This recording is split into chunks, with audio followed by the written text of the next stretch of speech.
If you've ever been the quiet one at family gatherings, the one they think doesn't notice, doesn't care, doesn't matter, then maybe you'll understand why I let it all slide for as long as I did. My name's James. I'm 29, live in a small but comfortable apartment in the city, work in tech, and I've never been the type to draw attention to myself. Not at school, not in the family, not even in relationships. I was the kid who colored inside the lines, did what was expected, and said thank you when I got hand-me-downs instead of birthday gifts. That was just the role I played in our family, the background noise to my brother's spotlight. My older brother, Darren, on the other hand, he was the golden child dipped in glitter. 2 years older, loud, charming in that shallow, Instagram-filtered way, and always had a new story about how amazing his life was going. According to him, he was a self-made businessman, owned multiple properties, and drove a BMW because he earned it. If you asked our parents, they'd nod along, sipping their wine like proud parents in a commercial. Never mind that I'd never actually seen one of these businesses, or that Darren still borrowed money from our parents every other month, or that his girlfriend, Kayla, the type who spoke only in sarcasm and selfies, once confused me with a waiter at my own cousin's wedding. That's not a joke. She actually handed me an empty champagne flute and said, "Could you be a doll and refill this?" Now, to really understand where this story starts, you have to understand the family dynamic. My parents always favored appearances over substance. They weren't cruel, exactly, just calculated. My mom hosted dinner parties with color-coded napkins, and my dad talked about networking more than he did about actual feelings. If you dressed well and smiled wide, you were welcome.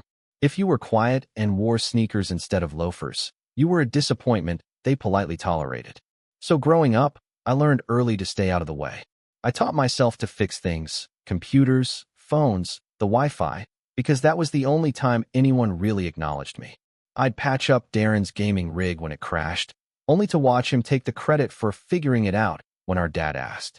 I got into coding during high school, started freelancing in college, and eventually landed a solid job at a mid-sized tech company after graduating. I didn't make a big deal of it. I never really talked about money or promotions or the fact that I saved enough to buy a car in full, not a flashy one, but reliable and mine.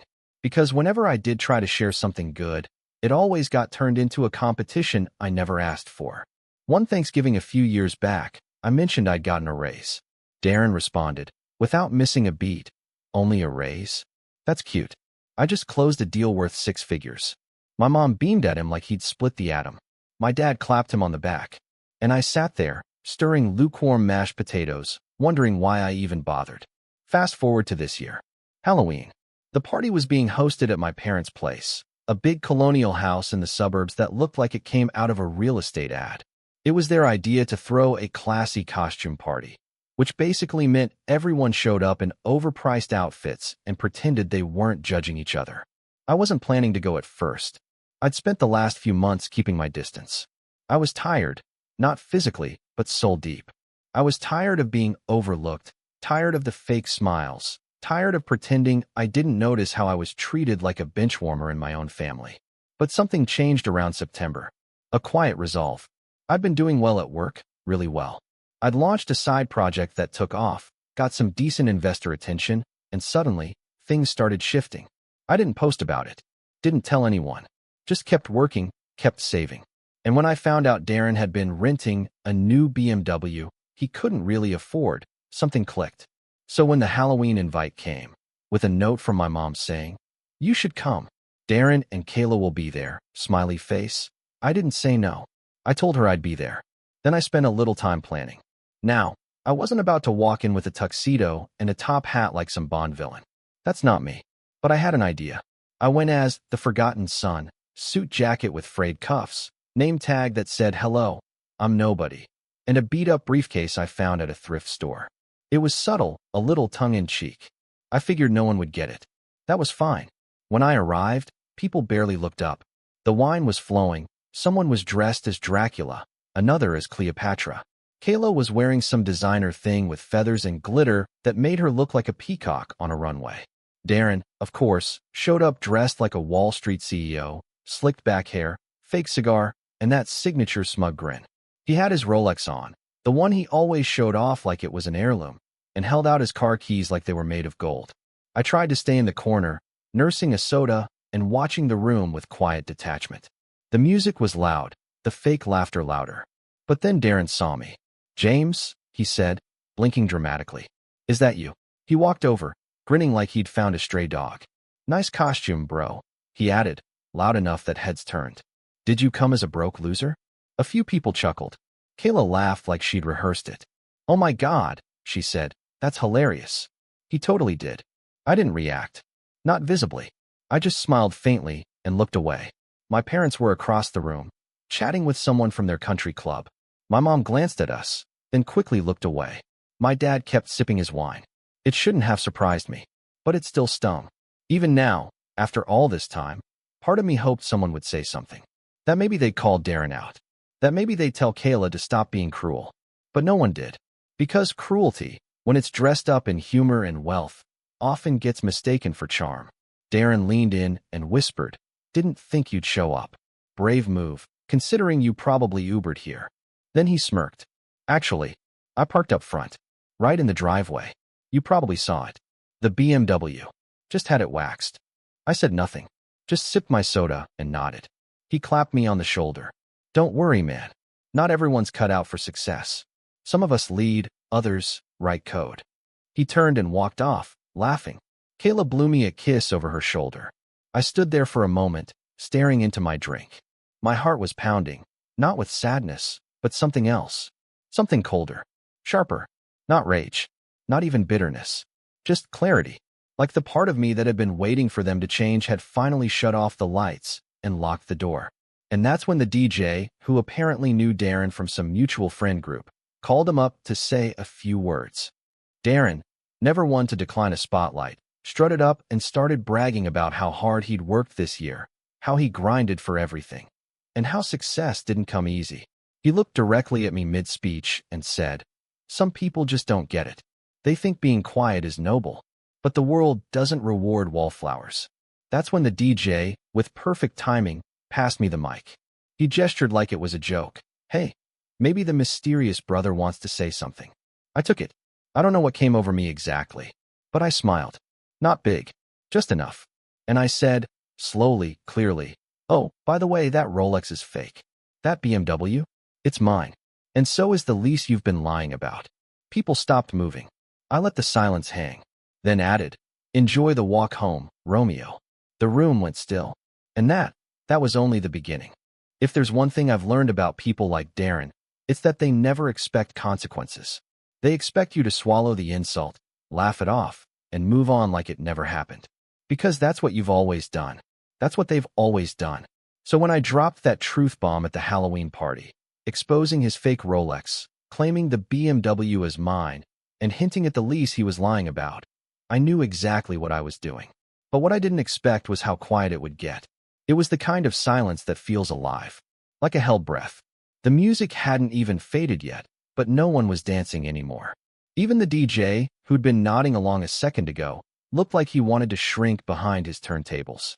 Darren stood frozen mid-smirk, still holding his drink like someone had hit pause on him. Kayla's mouth was open, and she blinked slowly, like she couldn't compute what just happened. My parents were on the other side of the room, wine glasses halfway to their lips, completely still. And me? I handed the mic back, nodded politely, and walked off the makeshift dance floor. I didn't make a scene. I didn't linger for reactions. I just walked back toward the kitchen, picked up a bottle of water, and leaned against the counter like I hadn't just set off a social hand grenade in the middle of my parents' living room. That's when the murmurs started. First in whispers, then in not-so-hushed tones. "Wait, that BMW? Did he say fake Rolex? Is he serious? Was Darren lying?" The house, once filled with curated laughter and light jazz, now buzzed with something heavier. Suspicion, curiosity, and just a little bit of long-overdue accountability. It took Darren about 3 minutes to regain his footing. He came stomping into the kitchen like a man looking for a fight, but trying to act like he wasn't. "You think that was funny?" he asked, loud enough that several people nearby pretended not to listen. I didn't answer right away, just sipped my water. Calm, steady, letting him stew. "Where do you get off embarrassing me like that?" he continued, voice tightening. "In front of everyone?" "I just told the truth," I said. "If that's embarrassing, maybe that's your problem." His eyes narrowed. You're lying.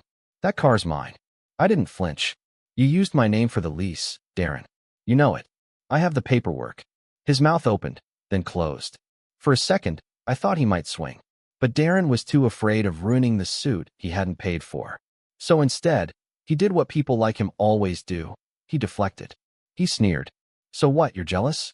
You think pulling a stunt like that makes you better than me? No, I replied, setting my bottle down. But it does make me honest. And with that, I left him standing there and walked outside for some air. The cool October breeze hit me like a reset button. The party inside continued, but it had lost its glitter. People still mingled, but the energy was off. You could feel it, the shift. My phone buzzed. A text from my mom. We need to talk. Come back inside. Of course. Now it was my fault for disrupting the narrative. I took a deep breath and walked back in.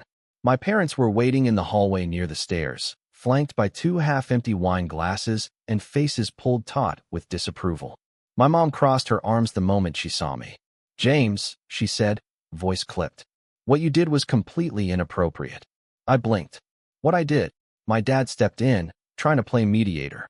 Son, we understand there are tensions between you and Darren, but humiliating him in front of all our guests. He humiliated me, I said, keeping my voice level. He's been doing it for years. You just never noticed. Or didn't care. My mom rolled her eyes. Oh, come on. You're being dramatic. Am I? I asked. He's been using my name to lease that car because his credit is shot. He flashes around a fake watch. He mocks me in front of you, and you laugh. Kayla treats me like a joke, and I say one sentence of truth, and I'm the problem. My dad shifted uncomfortably. This wasn't the time or place. No, I said. There never is a time or place, is there? Because any time I speak up, it's inappropriate. But when Darren insults me, it's just joking. When he takes credit for things I've done, you smile. When I achieve something, it's ignored. But when he posts a selfie, you forward it to the entire family group chat. My mom's face went cold. James, this isn't the place to air all your grievances. Can we please just enjoy the evening without drama? I almost laughed. That's rich, considering Darren's costume was literally obnoxious Wall Street guy.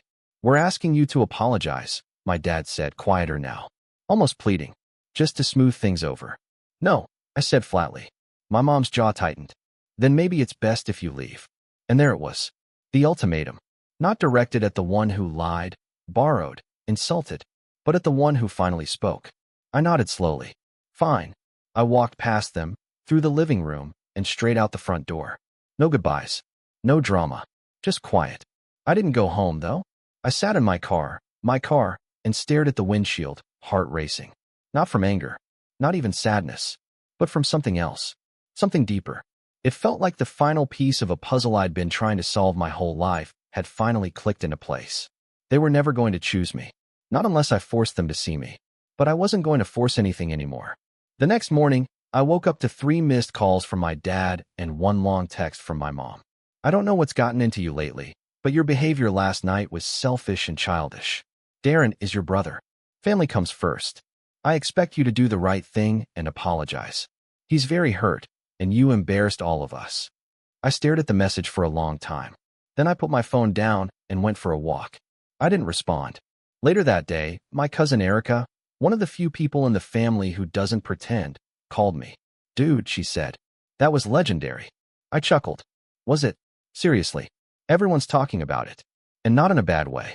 People are finally seeing through Darren's act. I paused. You think? Absolutely, she said. My dad told me he saw Darren arguing with Kayla in the driveway after you left. Something about the car. And then she stormed off, and he had to call an Uber. I raised an eyebrow. Wow. And get this, she continued, lowering her voice. Uncle Ray told me Darren tried to say you were just joking and that the car really was his. But when someone asked to see the registration, he changed the subject. I couldn't help but smile. Classic Darren. Erica paused. Hey, I know things are rough with your parents, but I'm proud of you for standing up for yourself. That hit me harder than I expected. I thanked her, hung up, and sat with that for a while. Proud. It wasn't a word I heard often. Not from family. The following week, I got an email from the dealership confirming Darren had missed 2 payments on the lease. Since the lease was in my name. Thanks to some smooth talking he'd done back when I was naive enough to help, they were contacting me to resolve it. That was the moment I knew this story wasn't over. Not even close. It was just getting started.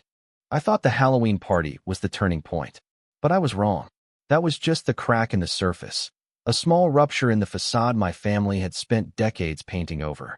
The real fracture, the betrayal that would finally rip it all open, that came a few weeks later. And it didn't come from Darren. Not directly. It came from the people I still held out hope for. The people I wanted to believe were just blind, not cruel. It came from my parents. I remember the day clearly because it started out quiet. A rare Saturday morning where the city noise didn't pierce my windows too early, and I actually let myself sleep in for once. I'd made a fresh cup of coffee, had my laptop open on the kitchen counter, and was halfway through reading a proposal from a startup I'd been mentoring when I got the email. Subject: urgent notice, lease account status. My heart sank the moment I saw the subject line. When I opened it, it was worse than I expected. Dear James, as of November 17th, your BMW lease account is now 91 days past due. Immediate action is required to prevent repossession and further penalties. Please contact us within 72 hours. I stopped reading. 91 days. 3 months of missed payments. While Darren had been showing off that car, flashing those keys, and making me the punchline at a party he drove to in my name, he hadn't paid a cent. I'd only agreed to help him with the lease last spring, when he called me crying about how his job had cut his hours and his credit score got nuked by a scammer. Back then, foolishly, I believed him. He said it would just be for 2 or 3 months, just to give him a leg up. I didn't even tell my parents, because I knew what they'd say. I was too soft, too naive. I always let Darren walk all over me. But what they never understood was that I wanted to believe he'd change, that he could be better, that maybe, just maybe, I wasn't crazy for still wanting my brother to be something more than a flashy disaster. And now, not only had he defaulted, but my name, my credit, was on the line for it. I grabbed my phone, hands shaking, called him. No answer. Called again, straight to voicemail. I sent him a single text. Call me. Now. An hour passed. Nothing. That's when I did something I should have done a long time ago. I drove to my parents' house. I didn't call first. I didn't plan what I was going to say. I just got in my car and drove the 40 minutes to their pristine little neighborhood with its trimmed hedges and HOA flyers taped to mailboxes. I parked at the curb. Their driveway was empty. Good. I didn't want an audience this time. My mom answered the door, still in a silk robe, holding a steaming mug of tea. She blinked at me like she wasn't sure if I was real. James, she asked. What are you? I held up my phone. Where's Darren? She frowned. He's not here. Don't lie to me. I'm not lying, she said, stepping aside to let me in. He stayed the night a few days ago, but left yesterday. What's going on? I followed her into the kitchen. My dad was sitting at the table reading the newspaper, like it was 1953 and nothing bad had ever happened. He looked up and gave me that neutral, polite smile. James, he said, this is a surprise. I dropped the phone on the table, opened to the email. His smile faded. I want to know, I said, if either of you knew Darren hadn't been paying the lease. My mom set her mug down slowly. Lease? What lease? I laughed. The BMW lease. The one I co-signed for. The one he's now 3 months behind on. My dad's jaw tightened, but he didn't say anything. My mom's eyes darted between us. James, we didn't know. Darren didn't say anything about. Don't, I snapped. Don't do that. Don't pretend like he hasn't been coming here every week, playing house, letting you think he's some high roller. You really mean to tell me that in all the times he's shown up here, neither of you ever thought to ask where the money was coming from, or whether he was paying his bills? She opened her mouth, closed it again. He said he was working things out. Working things out, I repeated, voice dripping with disbelief. And you believed him? My dad sighed. James, calm down. No, I'm done being calm, I said. This affects me, my credit, my future, and the fact that you've let him keep using me like this. We didn't let him, my mom said, voice rising for the first time. He's your brother. If you chose to help him, that was your decision. Don't blame us for that. That was the moment something in me snapped. You're right, I said, suddenly eerily calm. It was my decision. But you know what I find funny? I leaned in just slightly. If it were me who missed 3 months of payments, If it were me who lied and defaulted and risked someone else's financial future, you'd be tearing me apart right now. But because it's Darren, you're scrambling to shield him. Again, my dad finally spoke. Quiet, firm. James, that's enough. No, I said. It's not. I turned and left without another word. When I got home, I started making calls. I contacted the leasing company, explained the situation, and began the painful process of trying to sever the lease. A process that would likely cost me thousands just to clean up Darren's mess. Then, I did something I hadn't done since I was a teenager. I went into my old Gmail account, the one I hadn't used in years, and I searched for the backup folder I'd made back when Darren borrowed my laptop to apply for jobs and forgot to log out of his email. I hadn't looked at those screenshots in over a decade, but they were all still there. Dozens of them. Emails between Darren and his friends where he bragged about cheating on past girlfriends. Messages where he laughed about borrowing money from the little bro and never paying it back. One where he literally wrote, "Dude, my parents treat him like a ghost. He'll do whatever I ask if I just pretend to be nice for 5 minutes." I never told anyone about those emails, because back then, I still believed he could grow up. That he would. But now I knew better. That night, I didn't sleep. I made a folder, labeled it Darren, Truth. Filled it with every document I had. The lease agreement, the dealership emails, the screenshots, even photos of the car with his plates on it, parked in my spot. Then I waited. 3 days later, I got a call from my dad. "James," he said, voice tight. "We need to talk. About. Your mother and I are concerned. Darren told us you're trying to sabotage him, that you threatened to ruin his credit and take his car." I stared at the wall. "He said you're going through something. That maybe this is stress-related. Or jealousy. Either way, we think you should come over and talk." I almost dropped the phone. "He what?" "He said you threatened him. That you were unstable. That maybe we should be worried about you." And that was the betrayal. The final, unforgivable blow. Not only had Darren lied, again, but he'd weaponized my parents against me. Turned them into tools in his little performance. And worse, they were believing him. I felt something icy crawl down my spine. A kind of detached anger. Not hot. Not loud. Cold. I didn't shout. I didn't argue. I simply said, "Don't call me again." And I hung up. Then I opened the folder. And I started planning. They say the moment you hit rock bottom, something inside you shifts. That the pain becomes a sort of fuel, slow burning, dangerous, pure. I never really understood that before. I'd been hurt plenty. Overlooked. Dismissed. Mocked. But I'd never been betrayed like this. Not until my own parents called to tell me, in a quiet, patronizing voice, that they were concerned about my mental state. Because my brother told them to be. Because Darren, the same man who had used my name, trashed my credit, lied to my face, humiliated me at a party in front of strangers, still somehow managed to twist reality so tightly that they believed he was the victim. I didn't answer any more of their calls after that. I stopped responding to texts too. Even when my mom sent me a photo of our dog from childhood, Buddy, who now hobbled around the house with gray whiskers and a limp, with the caption, "He misses you. So do we." I wanted to scream. To throw my phone across the room. "He misses me? Or are you just using him as a leash?" But I didn't say anything. I just turned off notifications and went silent. I didn't tell anyone, not even my closest friends, what was happening. There's something incredibly isolating about family betrayal, especially the quiet kind, the kind that doesn't leave bruises but still carves into your gut.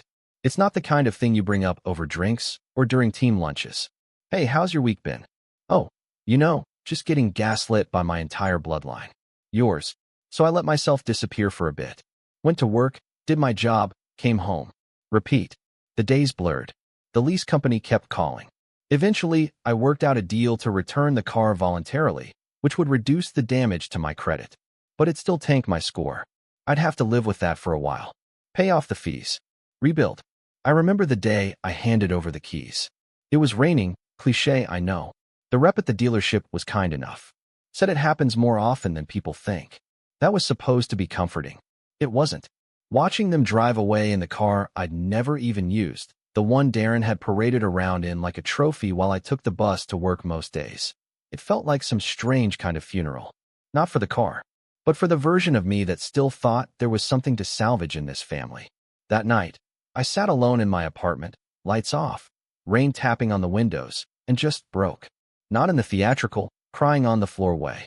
That came later. This was quieter.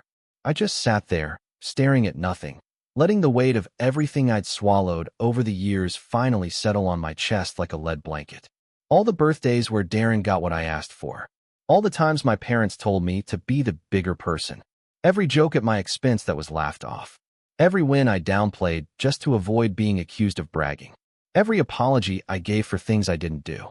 Every time I let myself believe that if I just kept being good, kept being quiet, eventually I'd be seen. I wasn't.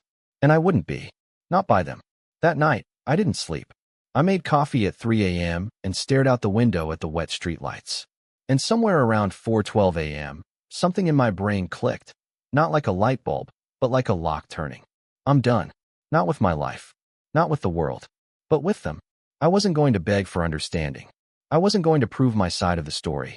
I wasn't going to spend another minute trying to explain myself to people who had made up their minds years ago about who I was allowed to be. So I started deleting photos. Old family albums from Google Drive. Text threads with my mom that always ended in guilt trips.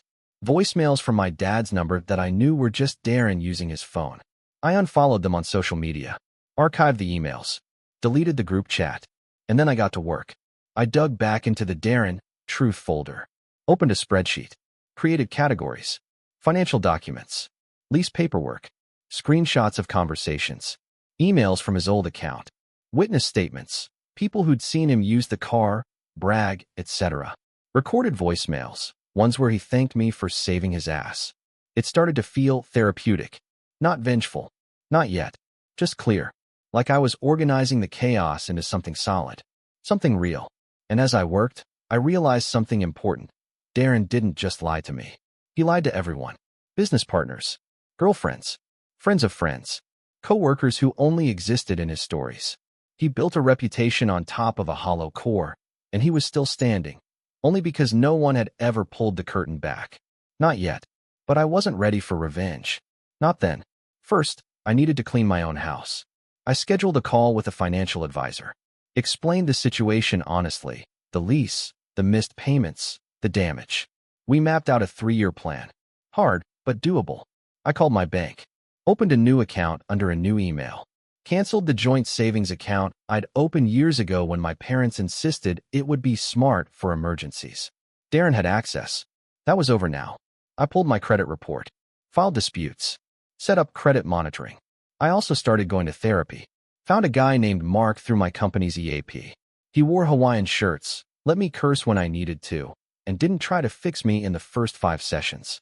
Just let me unravel. Let me speak the truths I'd swallowed for too long. I feel like they don't see me unless I'm a mirror, I told him once. He tilted his head.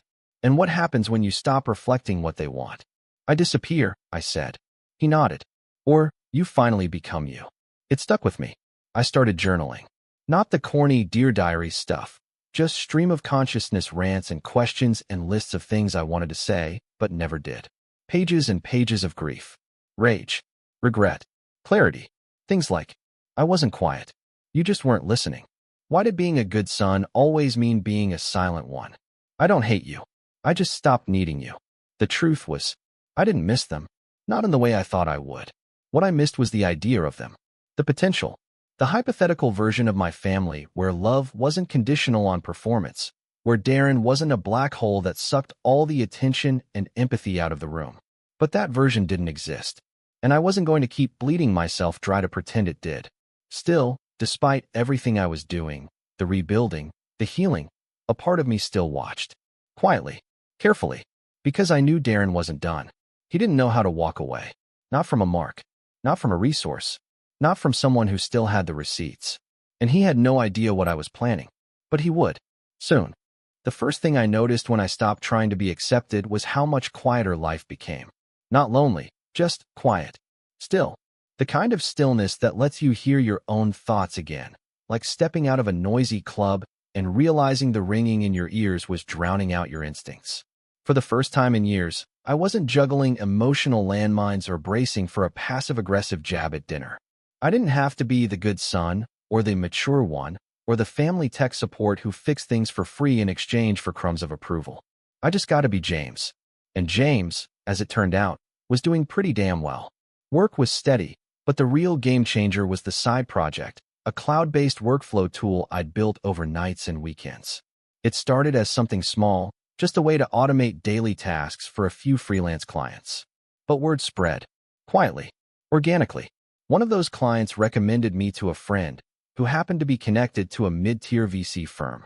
Within a month, I had an email in my inbox asking if I'd ever considered scaling the product for wider SaaS use. That email changed everything. By January, I'd partnered with a small dev team. By February, we had a beta. And by March, we had our first seed investor, someone who didn't care about Darren or my parents or what car I drove. They just saw potential. And for once, so did I. I didn't brag about it. I didn't post announcements on Facebook or send group texts. I learned my lesson. Some things grow better in silence. Still, word got out. People talk. And my success became a whisper that reached places I didn't expect, including my family.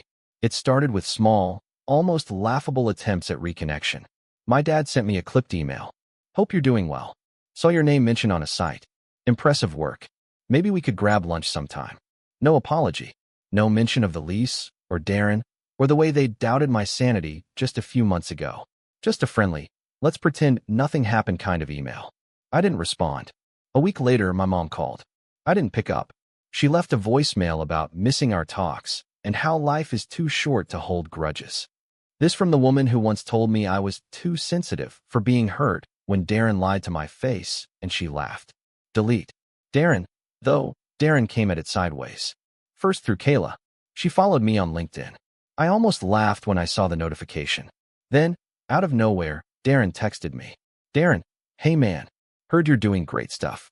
Seriously proud of you. Crazy what you've built. Let's catch up soon. I stared at the message for a long time.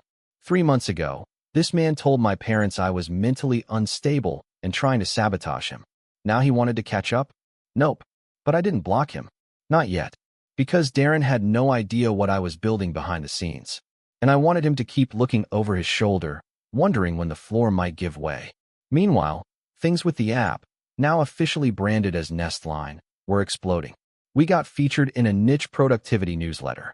Then a YouTube channel did a walkthrough of our interface and called it a hidden gem. That week, we doubled signups. Feedback started pouring in. So did feature requests. And then, the big one. A mid-sized consulting firm reached out about licensing the software for internal use. 5 figures. One deal. I signed it with a shaking hand. I wasn't just recovering from what Darren did. I was building something stronger than anything he could fake. And while all of this was happening, while my real life was blooming like spring after a brutal winter, his world started to crack. I didn't have to lift a finger. Kayla dumped him. Apparently after finding out about the lease fiasco and realizing the BMW lifestyle was built on lies. My cousin Erica texted me about it. She threw his clothes onto the lawn. Literal lawn. Like in the movies. I said nothing, but a part of me smiled. The part of me that remembered Kayla calling me the family IT guy, like I was some unpaid intern. Then, in early April, my phone rang again. This time it wasn't family. It was Angela Fields, an editor at a medium-sized tech blog who had heard about Nestline from one of our beta users. Would you be open to doing a feature? She asked. Just a short profile. About your journey. I hesitated. I wasn't sure I wanted attention. But she added something that caught me. I think a lot of people would resonate with the story of someone who came from underdog beginnings. Overlooked. Doubted. Building in the background while everyone else is loud. That felt right. So I agreed. The article went live 2 weeks later. It was tasteful. Honest. It mentioned my early freelance work. The pivot into SaaS. The bootstrap mindset. It didn't name my family. Didn't mention Darren. But it did reference something I said during our interview. Sometimes being underestimated is your greatest asset. They don't see you coming. Apparently, that line stuck. Because a few days later, I got another text from Darren. Darren, so you're doing interviews now? Guess you forgot who helped you back when you had nothing. I stared at the message, stunned by the audacity. Who helped me? This was the man who used me, mocked me, defaulted on a lease in my name. I didn't respond. But now I knew for sure. He was unraveling. And fast. The next few weeks were a whirlwind. Nestline secured a second round of funding. I was invited to speak at a panel. I hired 2 developers full-time. My name, once a joke at parties, was now on articles that strangers read. And Darren? He went quiet. Which, ironically, is how I knew he was planning something. Because Darren never lets someone else have the spotlight for too long. Not without a comeback. Not without finding a way to leech from it. And sure enough, just as I was starting to breathe, just as the light at the end of the tunnel felt safe, I got an email from a legal office. Subject: Asset and business dispute. Inquiry into shared property rights. My stomach dropped. I opened the email. It was vague. Just a request for a meeting regarding an ongoing matter involving a family claim to early-stage equity distribution. I knew exactly what this was. Darren was trying to claim he was owed a stake in Nestline, and he'd lawyered up. I closed the email, sat back, and smiled, because this was the mistake I'd been waiting for. The moment where Darren tried to turn whispers into lawsuits. The moment I could finally go public. But not yet. Not until I had every document in place. Every message archived. Every thread tied off. Because when I make my move, it won't be loud. It'll be quiet. Surgical. I won't just destroy his lies. I'll leave him standing in the ruins of them. I didn't reply to the lawyer's email immediately. I read it 3 times, slowly, like a chess player studying the board after a flashy opponent made their move. Darren always moved fast. He'd bluff, stall, manipulate, throw 10 lies into the room, and hope no one noticed he never had a plan beyond the next 5 minutes. But this was desperation dressed in a suit. The email claimed Darren had contributed foundational input and resources in the early stages of product development, and thus believed he was entitled to equity, financial compensation, or both.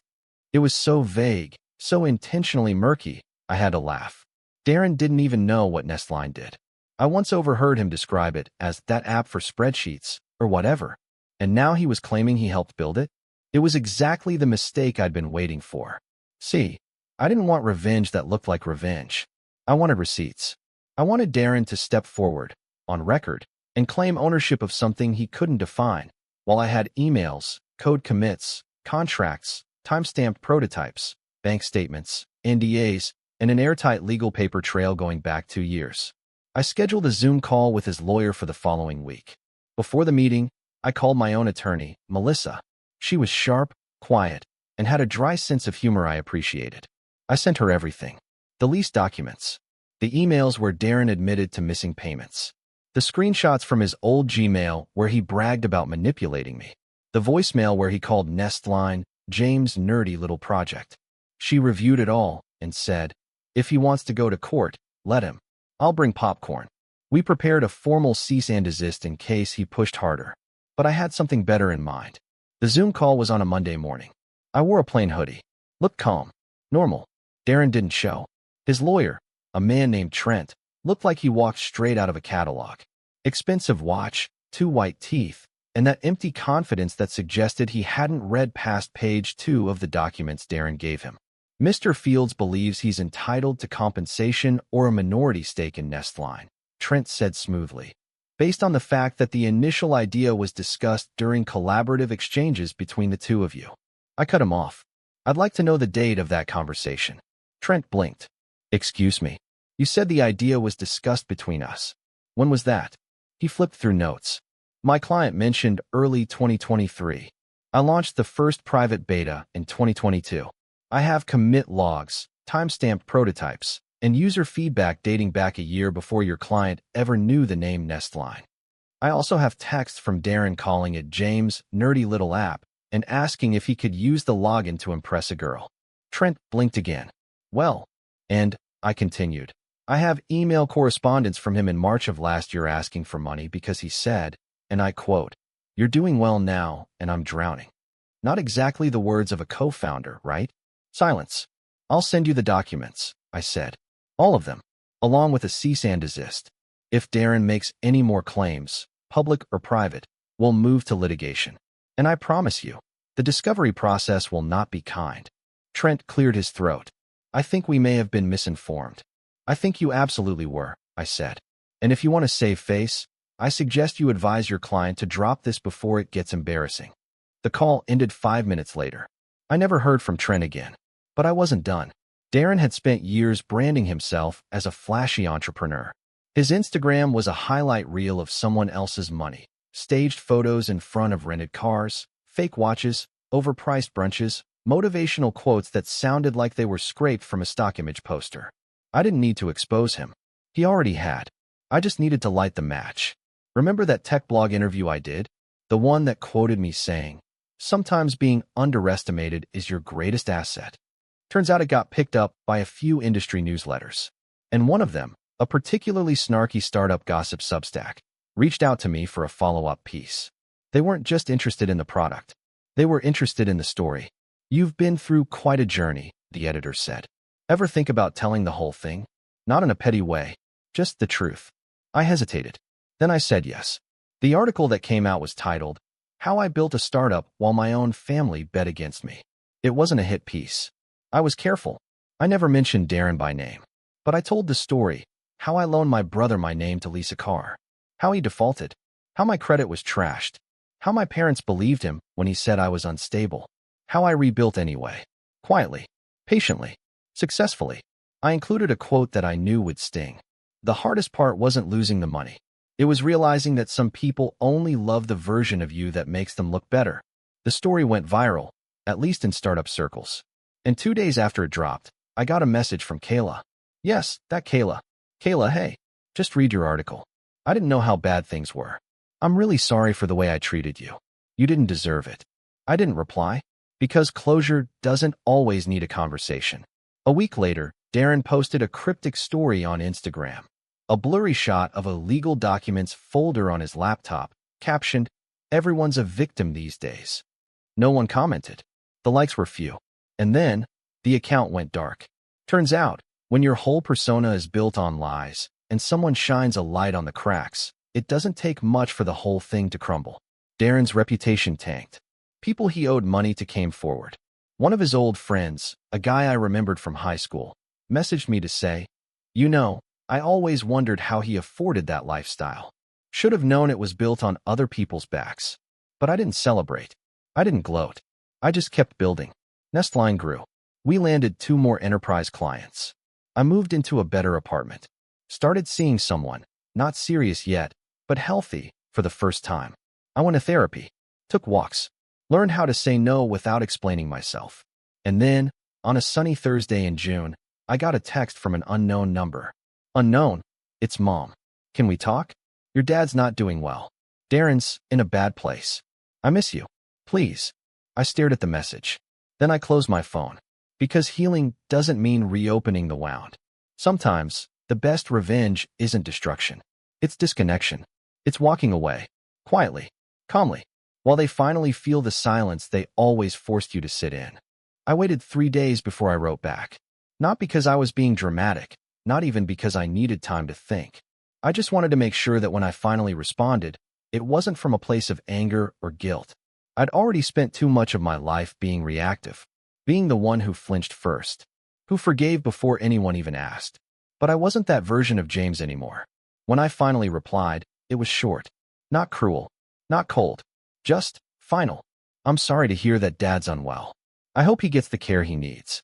But I won't be coming back. I've worked hard to rebuild my life, and I can't risk reopening wounds that never healed in the first place. I wish you peace. But I found mine elsewhere."